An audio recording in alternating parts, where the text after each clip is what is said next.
From turning around J.Crew to chairing Burger King and co-producing now a film with Sylvester Stallone, Dick Boyce knows how to shake up industries and his investments prove it. I'm James Poulos. Welcome to Zero Hour.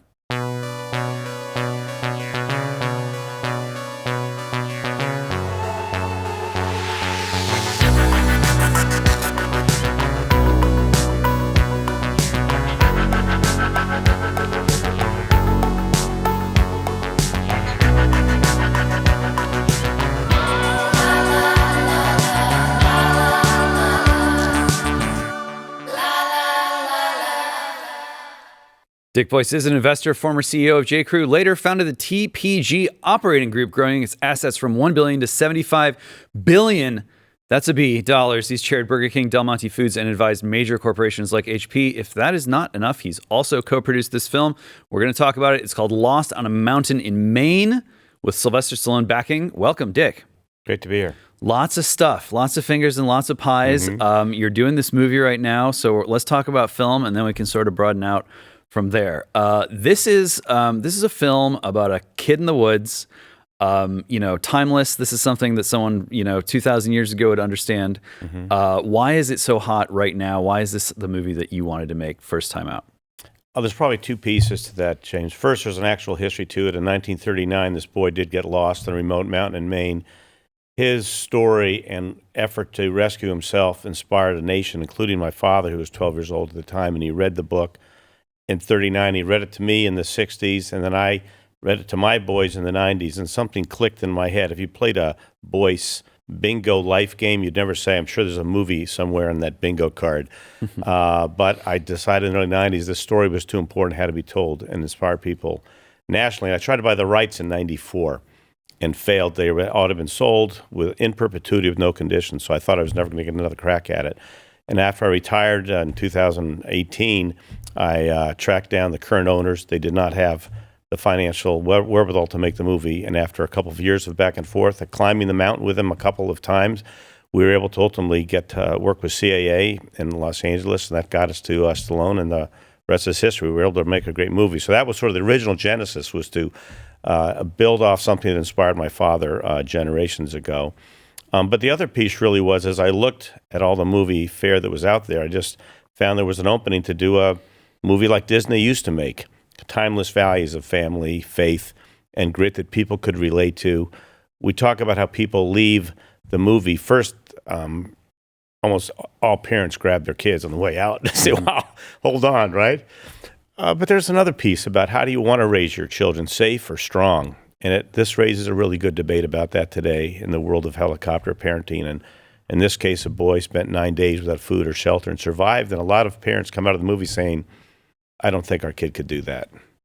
Yeah, it's tough. I mean, it's tough for adults to go that long out in the wilderness. What I really like about this angle is the multi-generational aspect of it. This is a story that, that goes back generations for you and your family, and then now forward in generations.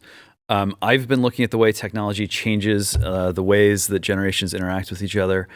Some people see, the obvious, which is this big tech gap, sort of, the older you are, the more clueless you are, the younger you are, the more digitally native or whatever.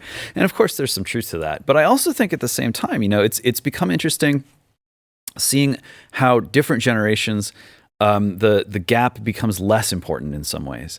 And that it's almost as if we're dividing into sort of two chunks, and one chunk is sort of passive, and you can be passive at any age, and another chunk is looking at what technology is doing to us and saying, we need to be more proactive. And if we're proactive, then this is something that we can find a way to kind of navigate this new world. And so to tell stories, to remind people that there is this continuity, that despite the fact that we're going through all these iterations of really, head-snapping change in many cases, there's still a thread that's stronger than that. And it might not be super obvious, but, family is part of that, but it's really what you do with your family and how you keep that through line going. Yeah, I find myself torn because I love technology, and I happen to live in Silicon Valley, and I'm blown away just as a marketing guy how easy it is to get to the right people with the right message in a targeted way authentically through the tools that are available today, not just the social media, but the targeting as well is fantastic. That said, the flip side of it, I'm sure you're familiar with Jonathan Haidt. I've become one of those curmudgeons that says kids shouldn't have phones until a certain age because you're missing part of life when your head's stuck on the screen the whole time. So I was at a basketball game the other day, happened to be on national TV, and I get a ping from somebody said, "Hey, put your phone down." And it's like, yeah, come on, stop. You're right at a game. Do you have to be looking at your phone right now?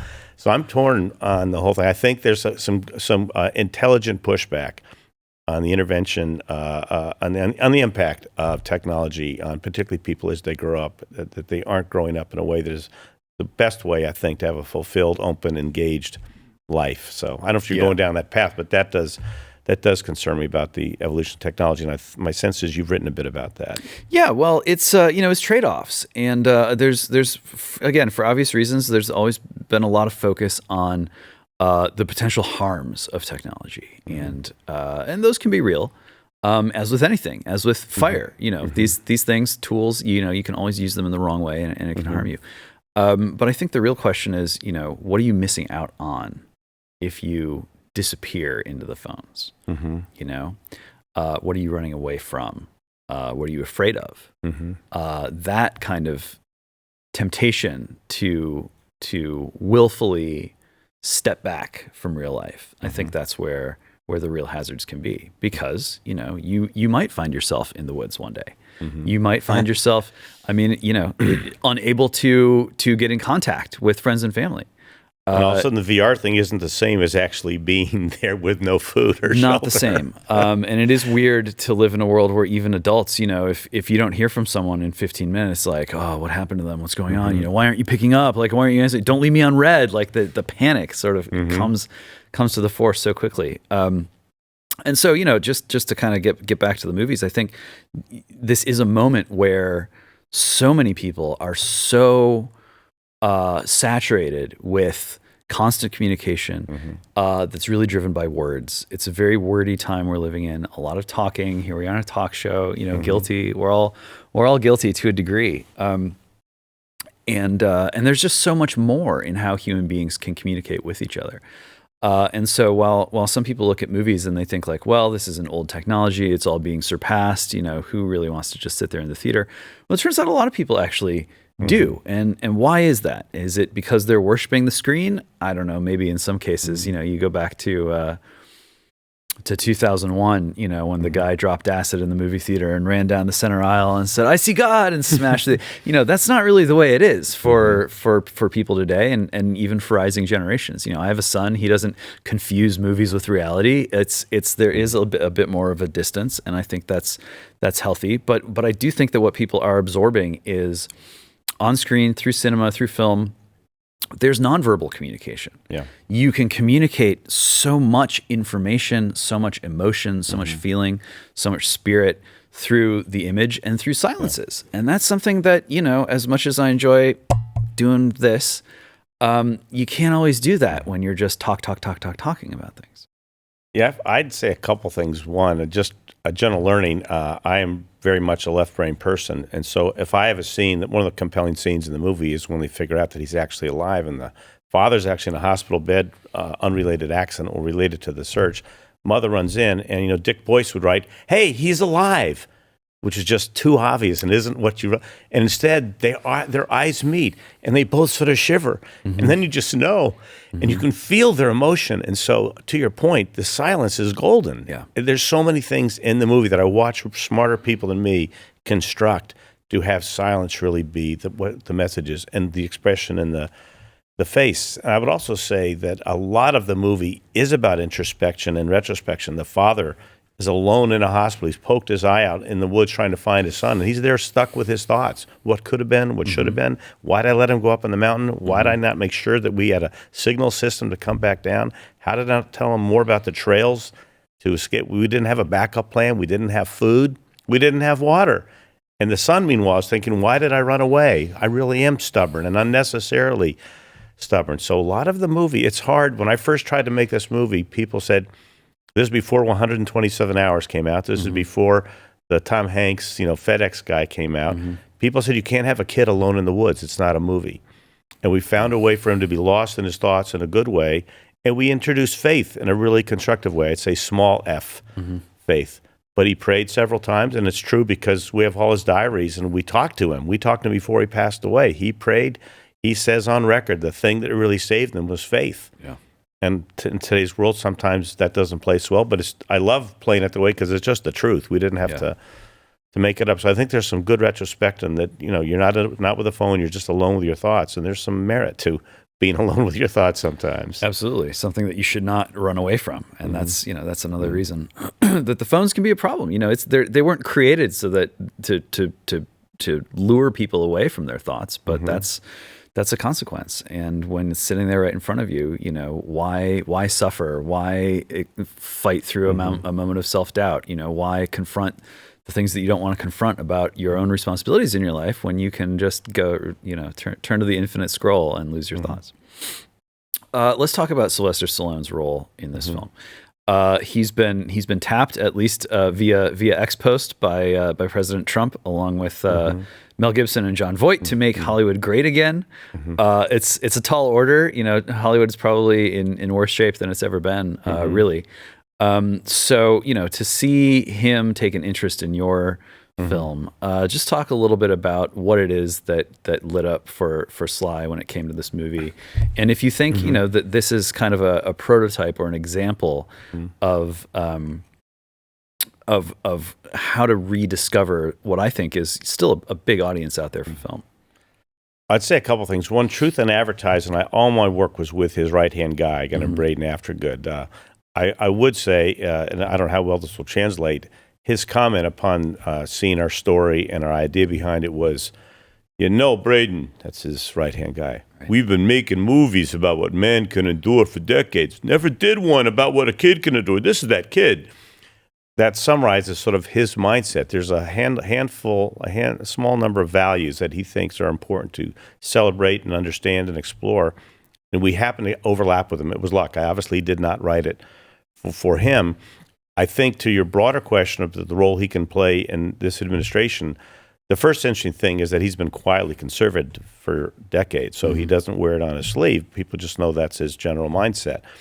I think now he must, I'm just reading, I don't have any personal knowledge. Sure. He's reading the tea leaves that it's okay to be out and be part of this thing, and he celebrates what some of these things stand for. It's always a menu. When you say you like certain things, it doesn't mean you like the whole package. But I think the idea of a more resilient America that's more merit-based, that's what Rocky's all about. That's what Rambo's all about. So, and it's individualism too. So I think there's some, I don't want to pull the thread too far, but I think there's a lot of merit to the connection you're making, that he's sort of stepping into this new world of how our culture is going to evolve, I think. I don't know how far and how fast, but I think there's going to be some cultural changes here. You're seeing some of them with some of the things we've talked about, like DEI, in a fairly short order. Yeah, we'll talk a little bit more about that in short order. This is a film, it's an indie. It's got some support from some serious seasoned people, so you get a boost there. It's done really well on a limited run. It's expanding to more theaters, right? Are you going to make more movies? Have you caught in the bug? It's funny because my first quick reaction is, and you alluded to this earlier, there's some real challenges in the movie industry that bother me. I mean, I start with the whole union presence, and I have no problem with people being in unions, but the union leaderships are by definition not aligned with management or investors. I don't see how you can have a business work that way. That's why the auto industry moved south many, many years ago and have been hamstrung by union rules. The entire rug and apparel industry all had to move out of the country because of union presence. So I think movies are like the last vestige with the DGA and SAG of control over your product. I mean, the boy was going to jump into a pond for like 10 seconds. We had to have like a frogman there, and we had to check the water for E. coli. And they said the E. coli level's too high. And I said, can I just ask a question? We're in a rural stream. Is this unusual? No. All streams have E. coli. So why are we even doing this test? And the kid, we sort of lose sight of reality when you have all these rules constraining yourself. And frankly, I had to spend several $100,000 just on COVID protocol. Yeah. For an indie movie, that's sort of crazy. And we all face that. So those kinds of things put a pause on it for me. But as a vehicle for storytelling, there just isn't anything better. I mean, I love the idea of Quibi, the short form. Yeah. But there's always going to be a role for long form where you have time to think about it and see a story evolve and a character evolve. You can't compress that. Like a lot of things get compressed today. So to answer your question, the way I would answer it is not that I want to make another movie, but I have another story. that I think needs to be told. And I love film as a vehicle for that. And the story is about Teddy Roosevelt. Yeah. And a short version would be the governor of North Dakota, a good friend who's now the Secretary of the Interior, actually, a guy named Doug Burgum, found out that Teddy Roosevelt was never going to have a presidential museum or library in New York for a variety of reasons I can do a sidebar on. Reasons like they tore down the Teddy Roosevelt statue or wanted it torn down. They eventually moved it in front of the Natural History Museum. But TR 4 and 5, so the two most direct relatives, I think about 40 years old and about 70 years old, really liked the idea of having it somewhere. And it turned out Teddy Roosevelt found his footing to become president in North Dakota, a little known fact. But in July, on Valentine's Day in like 1885, his mother and his wife died on the same day in the same house. You know the story. That's right, traumatic. He was crushed.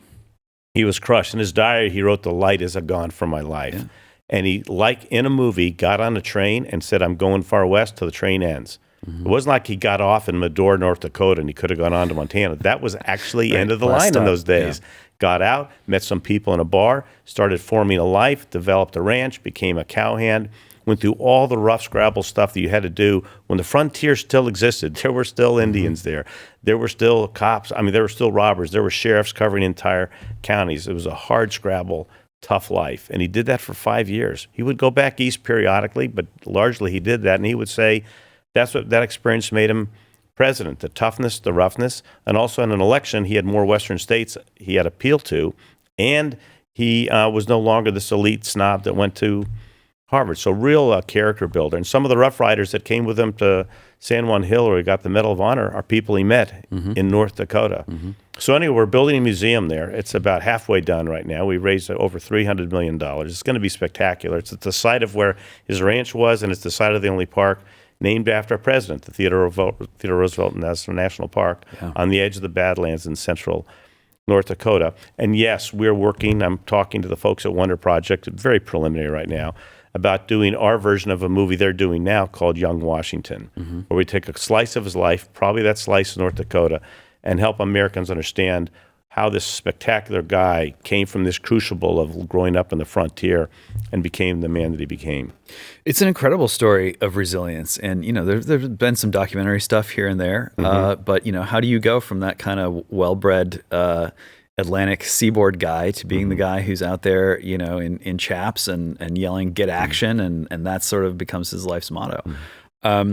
That's the kind of resilience, you know, that's the kind of frontiers, the vibe that that I do think is sort of like haunting the public imagination. I mean, it really has been such a grueling 20 years for so many people. And even people who have, you know, quote unquote done well. It's been a lot of ups and downs, a lot of turbulence, a lot of instability, and just sort of a feeling that, you know, we just every year we kept sort of creeping in the wrong direction a little bit more and a little bit more.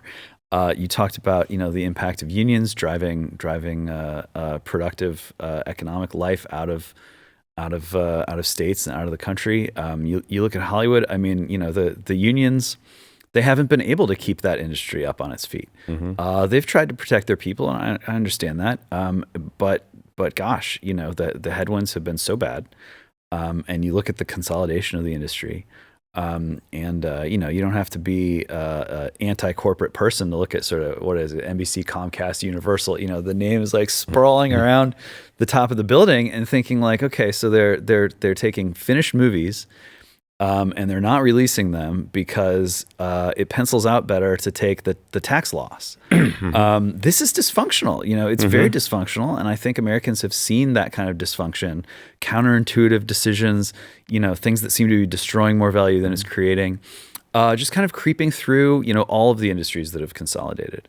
Whether it's pharma or ag or, you know, food service or Hollywood, there's been so much of it. You've sort of seen kind of every angle of corporate America and investing. What do you make of this? Can it be unwound? Is technology just going to sort of sweep all this stuff away, and we're going to have to figure out how to start from scratch? Well, if you can't, let's set aside what AI at one level of technology is going to change things for sure. But what I find most interesting, I think you've had Jeff Harmon on in the past, that's right. I think. So the Angel story is a great example of of someone who's created a real discontinuity in the whole system. Yeah, guild instead of union. Yes, and I say something slightly different. Guild instead of 5 homogeneous guys in a room in Hollywood picking movies. I mean, the thing that I'd cite in terms of bringing in technology, I've always been a huge fan of research to make better decisions in marketing. And if you can crowdsource anything, that's always better. One of the best ads we ever did at Frito-Lay was a crowdsourced ad for a Super Bowl. Like 19-year-old kids came up with the ad. We have all these agencies over here, but if you give 1,000 people a chance to have a national ad, you're going to get some really clever stuff. Like some of the funny stuff on Twitter is not from comedians. It's from one-off. So I think there's a real way for this, and for your audience, basically Angel Studios has a guild of hundreds of thousands of people who watch their movies and then rate them. And if you get a certain rating, you can be either produced or collaborated or distributed by Angel. I mean, Hollywood's got to wake up to this. You can't be 5 or 6 guys in a room greenlighting movies because their track record, as you know, is terrible. The market caps of these companies, all but one of the 6 major studios, has been flat when the market is up 50% in the last 5 years. The indies, the world that I lived in, 80% of them don't even get to the theater, and the vast majority don't make any money or recover capital. So there's something not quite right. A lot of stuff is getting greenlighted that isn't profitable. Yeah, it's wild. I mean, this was, Sundance. I think this is going to be the last year that Sundance Film Festival is in Sundance.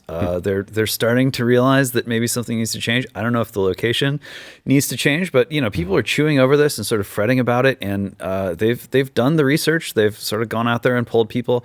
I think it's at least 40% of people polled said that they would actually like to see more indie films in theaters. And when you're trying to identify, what is the disconnect? Why aren't the movies being delivered to the audience that wants to see them? It's got to be, what you've described. There are filmmakers out there who have complete auteur visions of what it is that they want to say and how they want to say it. It can be done. It's getting cheaper to do. Yeah, you still, you got to raise a couple million here or there, depending.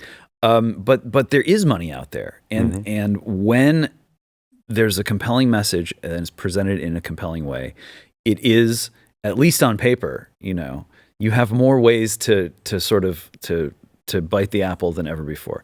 You've got streaming, you've got sort of the path that you took. It is still possible to get a major theatrical release out of a studio. It happens from time to time. So what's how do you get that flywheel turning again? Is it just a matter of allocating capital correctly? Is it a matter of recruiting talent, surfacing talent? Do you think the Angel guys figured it out? How would you unfubar Hollywood? Well, I think one other element, and they would be much better than myself at describing, although I am an investor in Angel. But there you go. One of the key elements, the whole element, and you understand how the waterfall works, but the waterfall tends to provide a lot of money to people who have monopoly control over things like the distributors or the theater owners. I mean, big part of the economics is gone right from there. They've flipped that model to create much more value for creators. It's still on a performance basis, but the creative community, whether it's the writers or the actors or the directors and producers, who are they get their cut of the waterfall after all the other expenses, often sometimes could be inflated expenses, flow through the P&L. So I think that is going to be one change that's going to get more successful creative people are going to move toward that kind of model rather than the current model, I think.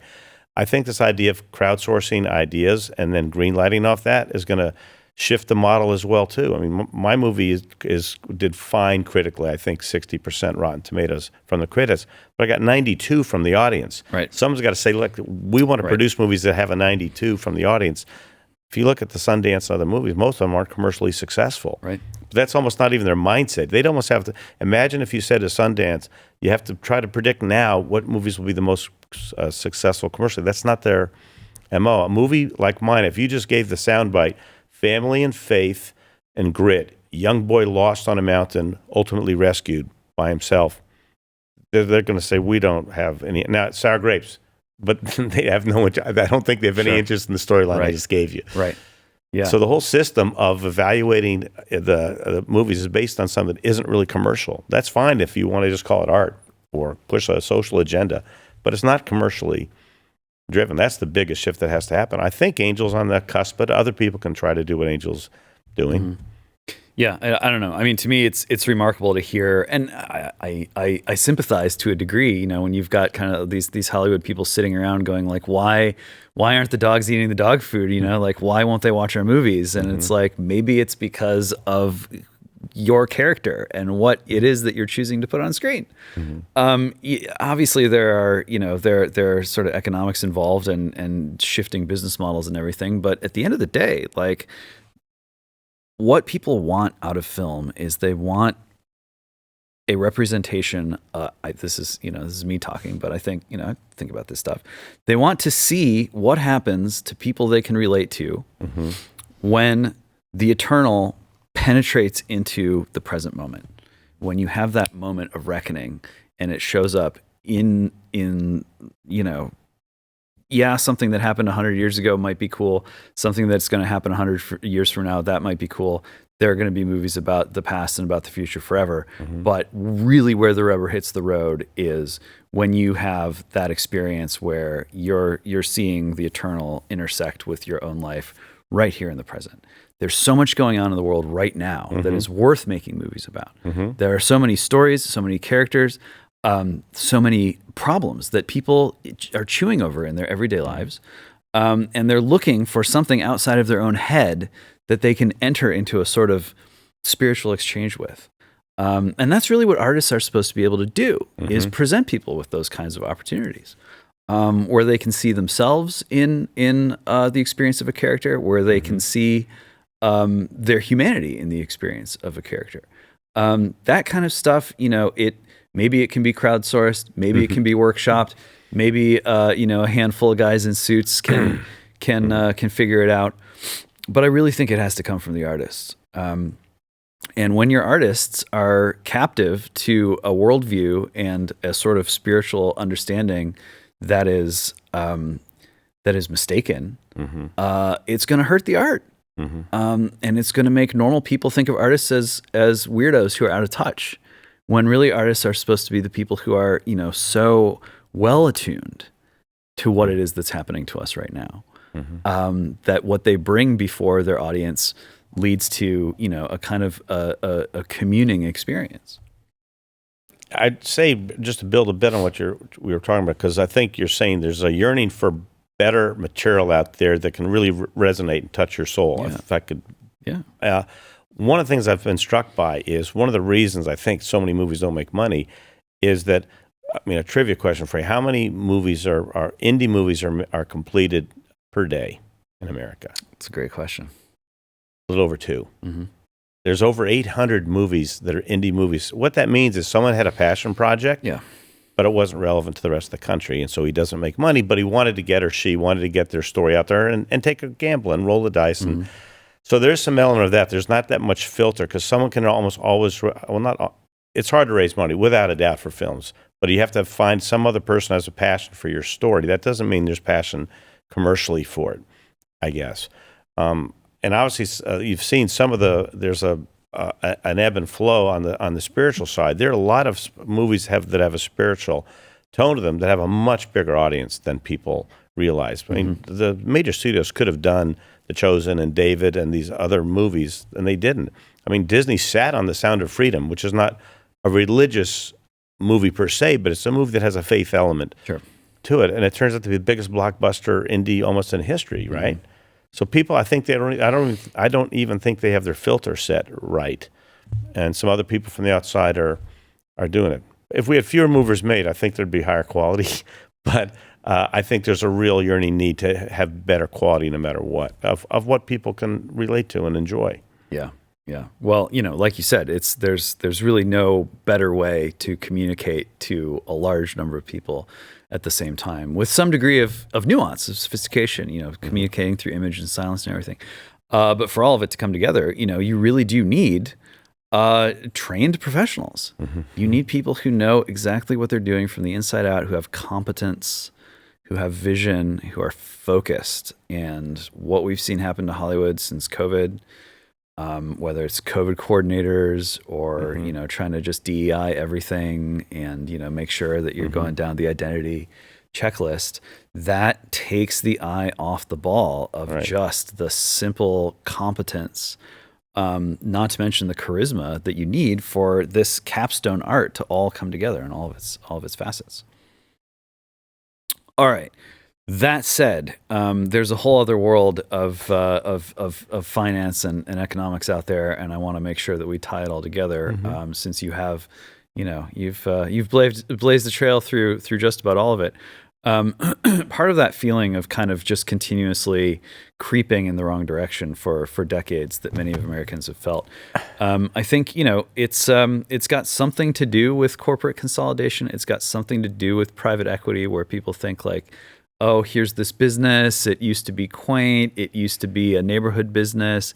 Then it got run out of town by this chain, and then the chain started to get worse, and then private equity comes in, and quality goes down, and prices go up. I mean, it's stereotypical, but this is the narrative that's built up over time.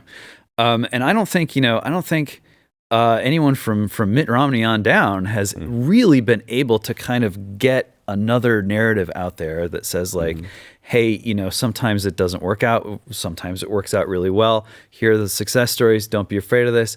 And so it's become kind of this boogeyman, it's a room with 5 or 6 faceless guys making these decisions, Excel brain decisions, without regard to communities. So just unpack this for us. How are Americans supposed to assess kind of where we are in terms of private equity and financialization when it comes to small businesses, medium-sized businesses? It's controversial, but a lot of people only experience it from the outside. They don't really know how it works, and so they draw these conclusions. What do you have to tell them? A few things. It's a broad topic, obviously, James. I guess the starting point is that people think about private equity as another asset class, like real estate or bonds or whatever else, where else you can invest. I start by thinking that private equity is really an attitude class. We are doing the same thing other people are trying to do. They don't call it private equity, but they're investors. But we come in with a mindset that we have to set better goals. We have to change things about the company to make it more successful. If we're doing our job right, although I hear you that people have a perception that quality is going to go down, if you're a long-term investor looking to sell the business, you can't have customer service go down. You can't have quality go down. I mean, the legendary first deal we did, and by the way, I should say, private equity PR does suck.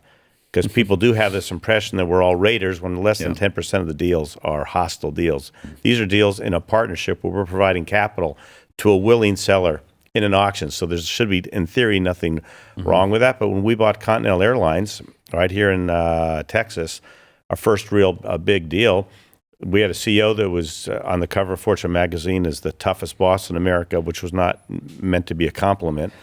We were 10th rated out of 10 on the DOT on time service, on customer satisfaction, on baggage handling, the whole litany of things. We brought in a new management team. We went through a pretty tough couple of years working with unions to have better collaboration and good economics for everybody. And at the end of the day, it took about 3 or 4 years, we ended up, there was a book written about us called The Worst to First.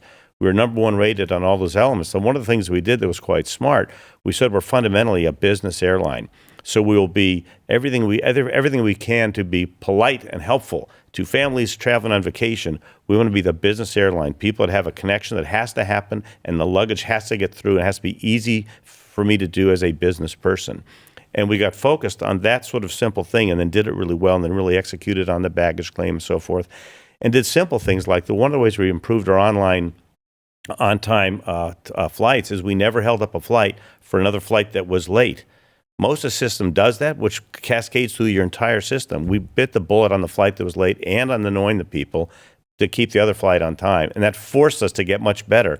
If you say we're always taking off on time, well, the other airline, other connectors all had to figure out with us how to solve that. So we did a series of things that culminated in people being proud to wear the Continental badge again. So that, for me, is an example. You could have talked to any of the tens of thousands of employees at the time saying, hey, we changed this company for the better. I really want to work here. I'm proud of working here. So there can be really good outcomes from private equity, but I start with just saying it's no different than any other investor other than we have an attitude. an attitude about trying to be the best and creating long-term value, which means you have to build a business that someone else ultimately wants to buy. And I think the proof is in the pudding. You know, when I joined a TPG, we had a $750 million fund. It's $250 million, $250 billion today. Blackstone has $1 trillion under management. Money doesn't run to all these, run to this class unless it's getting good results. Mm-hmm. Another piece I would say, if there's a challenge, is that part of the way the returns are achieved is by borrowing more money than a typical company would borrow. Private equity is also called leveraged buyouts. You always have to strike a balance where you put more debt on that actually investment models would say the company should be able to handle.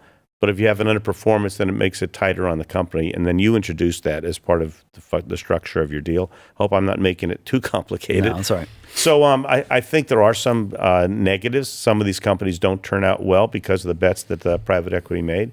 But that also happens when you're buying companies that have real problems, and oftentimes that's what we are doing. Sometimes you don't always work out of them, but the net of it is, with all the capital that's been attracted, several trillion now to this sector, it says this sector is a good way in the U.S. economy to improve our businesses, and improving productivity is what our economy is all about.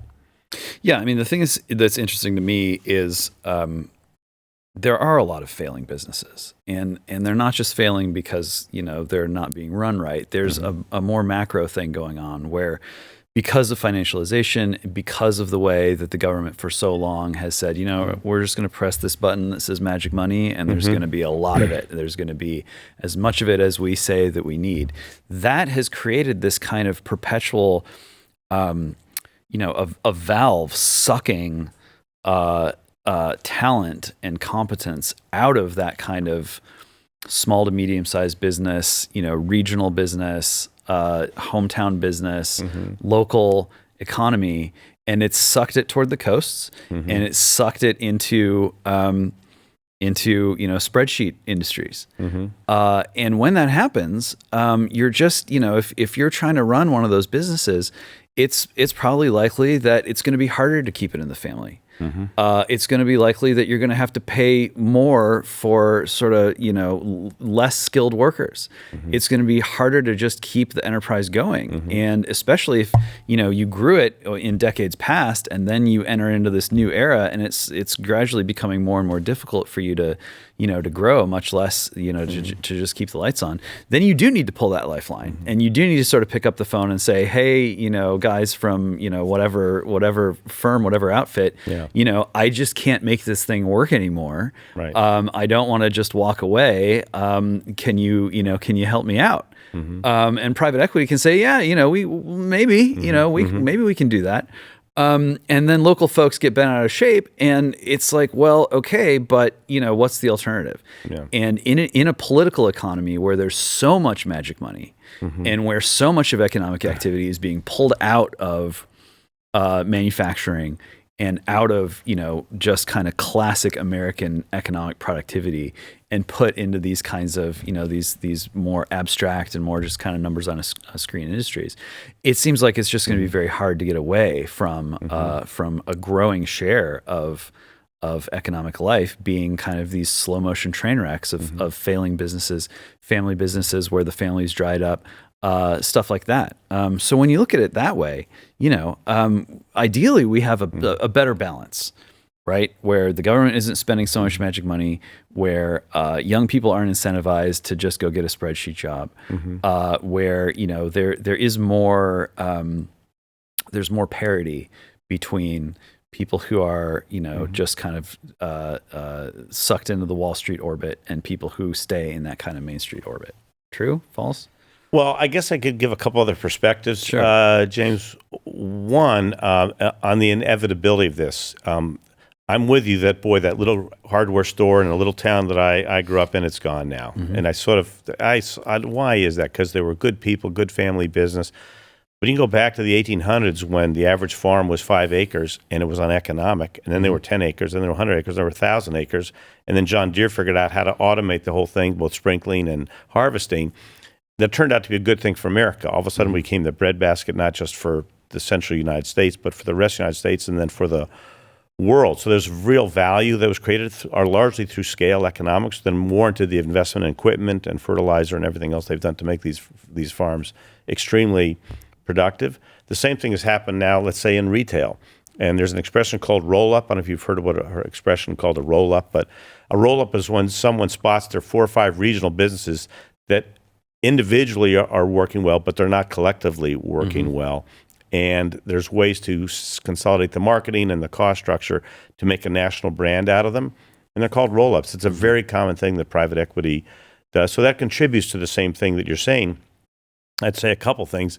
There always has to be a willing seller. Right. So the mom and pop that we all want to say, gee, it'd be great if that business lasts, they've been offered something better than grinding for the next 10 years against Walmart that's, a mile, 2 miles down the street that has much better economics than they do. So there's a time and place for all these businesses and evolve just like the small farm, I think the small hardware store.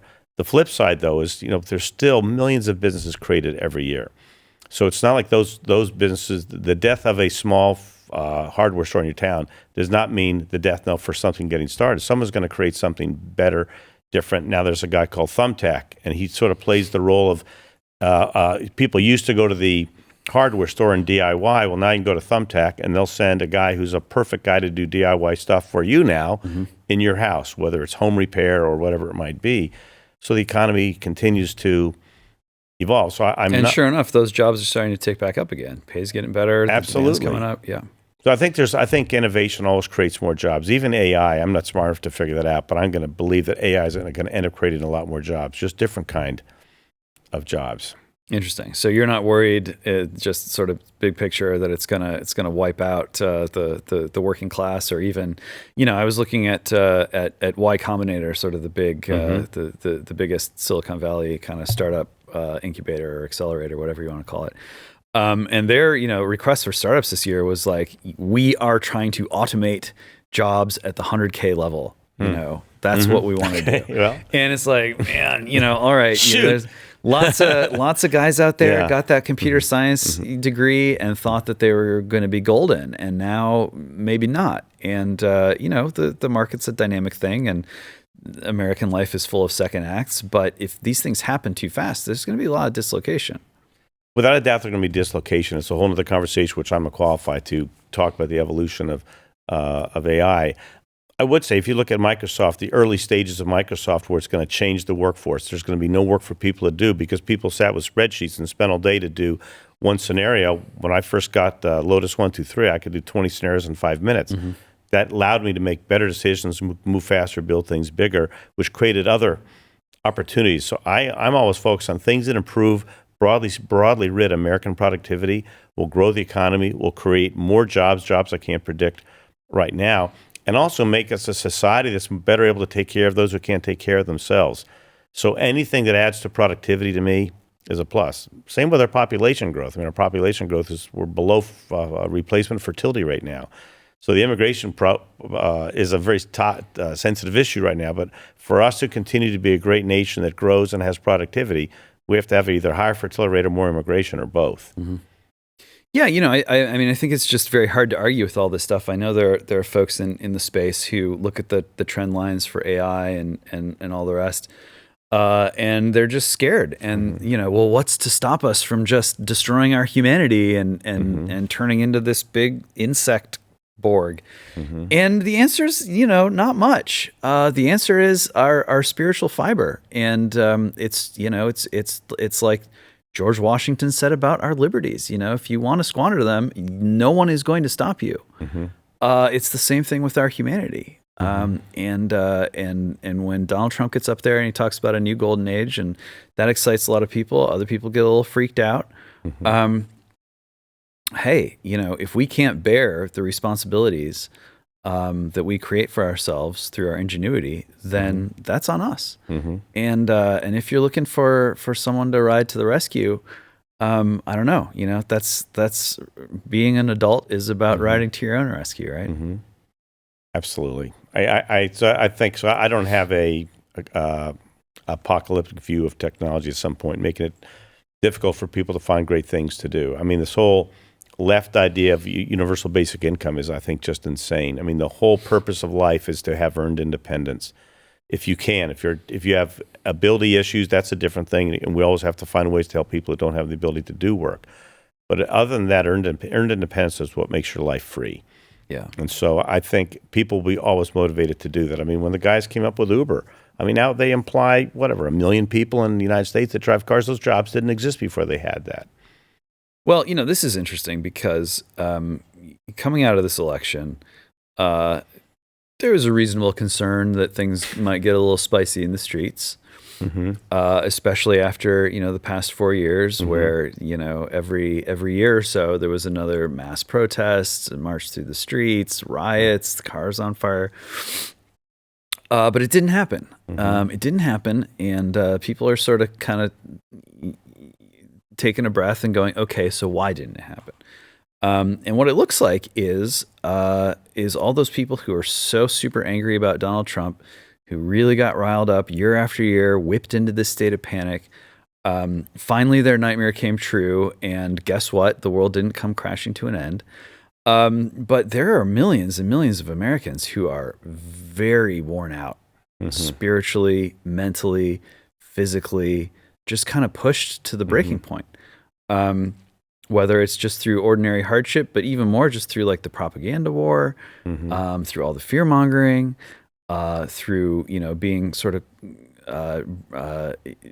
psyoped into thinking that every day that Donald Trump drew another breath was a spiritual attack on them personally. It's hard to see how those folks bounce back, and there are a lot of them, and we can't just pretend that they're not there. If we're going to get this country back on track, we can't be looking at 30-40% of the country as just kind of dead weight that we don't know what to do with. I hope that we can figure out how to solve that problem. Rising generations, they don't want to work at Chipotle. A lot of them don't want to work anywhere. A lot of them look around and they say, why bother? What are you offering me? This is the world that I'm supposed to inherit. Right. What's the role for me? What do you say to those kids? I mean, it's a very tough question about this disaffected group. I can't define any better maybe than you can. I think first, and you alluded to it, if you tell someone that Trump is going to be Nazi for year in, year out, it turns out he's actually not Nazi. Even those people have calmed down a bit and said, okay, that was actually not true, what they said. If they see that their actual taxes are going down, that sounds good to them.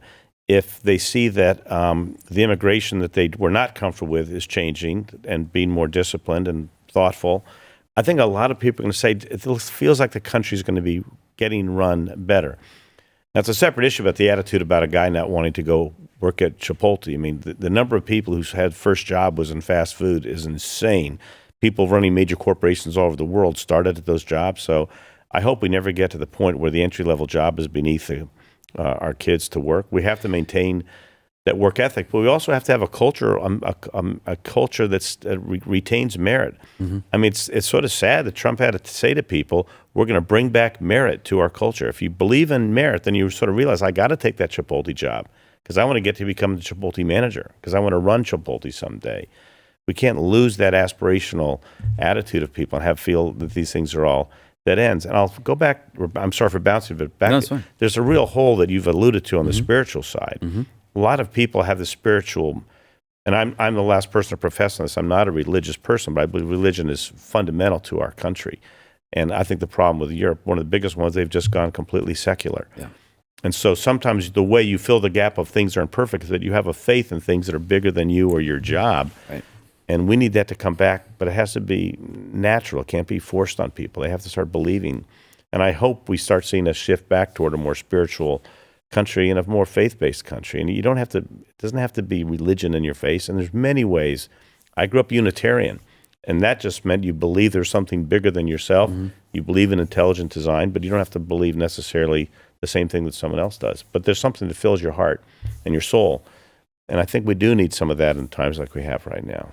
Well, yeah, I think I don't think you can separate out the Chipotle debate from the question of the spiritual trajectory of the country. I think you're right that the things start improving and people come around. We saw the sort of hippie to yuppie pipeline. Some of the most the most patriotic normie middle class folks in 80s America, you go back 10 years before that, and they were, riding around on Harleys and growing out their mustaches or whatever.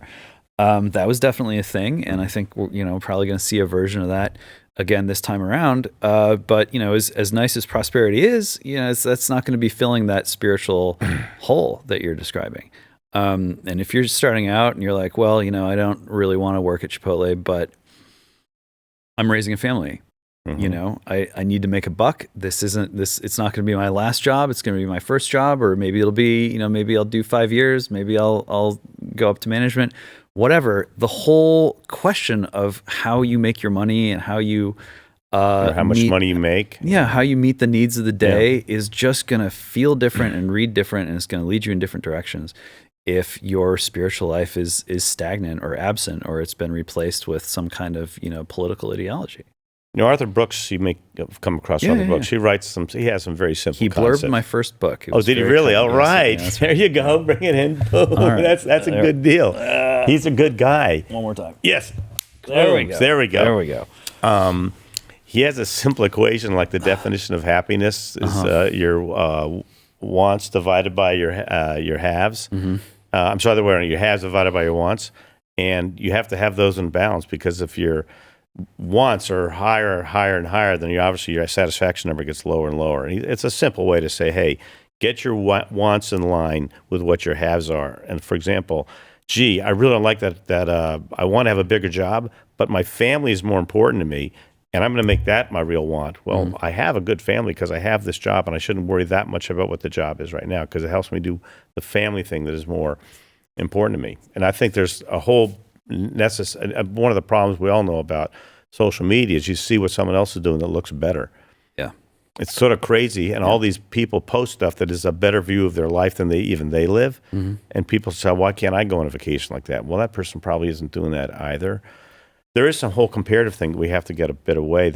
I guess envy is one of the deadly sins, and it's a tough one when a lot of people, one of the reasons you don't like the Chipotle job is you think other people just like you have better jobs. Yeah. Maybe they don't. Yeah, oftentimes they don't, Do you think DEI is done? Do you think that whole kind of ESG, DEI, all the alphabet sort of ideologies, it seems like it's not quite dead yet. There's always that temptation among an entrenched elite to try to come up with some new credential or qualification to thin the herd even more and protect their rents, as the economists like to say.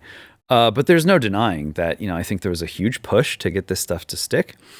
And the grafts just really didn't take. They tried to graft this thing onto the American people, and it kind of got in a little bit. But I think, the host body has kind of rejected the graft. What do you think? I'm concerned that it won't go away just by edict. Yeah. Princeton is my alma mater. They're up there saying we're doubling down because it's such a good thing. Yeah. I think we have to get to the more fundamental roots. So beyond the edict, you have to sit down with people and say the most fundamental element of anything great, whether it's a family or community or company, is unity. You have to have agreement on a common purpose. Well, if you start with diversity, then you don't have unity, and you have to have unity first. So number one, I say the diversity thing doesn't play for me. As a manager, I want people to agree on what we're trying to accomplish as a company. We respect different views and want them, but we can't lead with that. And then on obviously the equity thing is completely wrong in terms of America's culture. It's got to be equality, and it has to be equality of opportunity. It's quite obvious. So I don't mind having an E out there, but it's equality of opportunity. Equity, as you know, measures outcomes, which doesn't work for anybody. And the last piece is I is inclusion. Well, if you're not running your company well and including people, you're going to lose people. So I'd like to think ultimately the glass doors of the world, which rate satisfaction of employees, people are going to get further and further elevated because they do a great job with unifying their company around a common mission and have an equal opportunity for everybody. And they don't have to have a separate initiative called inclusion. Just do it. If you don't do it, you're going to lose your people. So I'd rather have the efficient market.